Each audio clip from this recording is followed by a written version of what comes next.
రాష్ట్రంలో బీఆర్ఎస్ ను బలహీనపరిచేందుకు కాంగ్రెస్ బీజేపీ కలిసి కుట్ర చేస్తున్నాయన్నారు ఆ పార్టీ నేత రావుల శ్రీధర్ రెడ్డి. గత ప్రభుత్వంలో అభివృద్ధి జరగకపోతే బీఆర్ఎస్ ఎంపీలను ఎందుకు బీజేపీలో చేర్చుకుంటున్నారని ప్రశ్నించారు.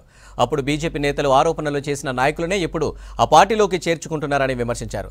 ఎవరిని కుట్రలు చేసినా పార్లమెంటు ఎన్నికల్లో బీఆర్ఎస్ గెలుపును అడ్డుకోలేరన్నారు.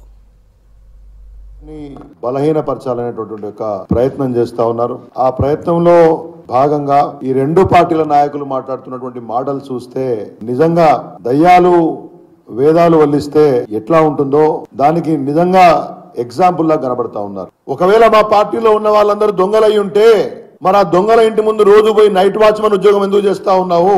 తెల్లారుజామున వాళ్ళు లేవకముందే వాళ్ళ ఇంటికి పోయి బీజేపీలో పనిచేసినటువంటి ఒక నాయకుల గొంతు నొక్కి వాళ్ళ జీవితాలను కాలరాసి వాళ్ళ శ్రమను అమ్ముకొని నేను మీకు పార్టీ టికెట్లు ఇస్తాను, ఎంపీ టికెట్లు ఇస్తానని ఎందుకు బీఆర్ఎస్ పార్టీ నాయకుల ఇంటి ముందు నైట్ వాచ్మెన్ ఉద్యోగం చేసి పొద్దున్నే వాళ్ళ ఇళ్ళకి పోతున్నావు? బీఆర్ఎస్ పార్టీ తరపు నుంచి వచ్చిన వాళ్ళకే టికెట్లు ఇచ్చినావు కదా, మరి వాళ్ళు దొంగలని ప్రజల ముందు డిక్లేర్ చేస్తున్నావా?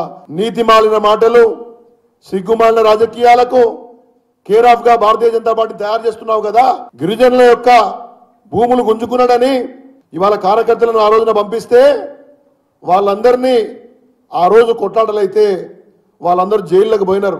నోరుంది కదా అని ఇష్టం వచ్చినట్టు మాట్లాడితే ఎవరు మాట్లాడరనుకుంటే అధికారంలో ఉన్నాం కాబట్టి ఏమైనా నడుస్తుంది, కేంద్రంలో ఉంది అనుకుంటే చిల్లదనే విషయాన్ని గమనించాలి.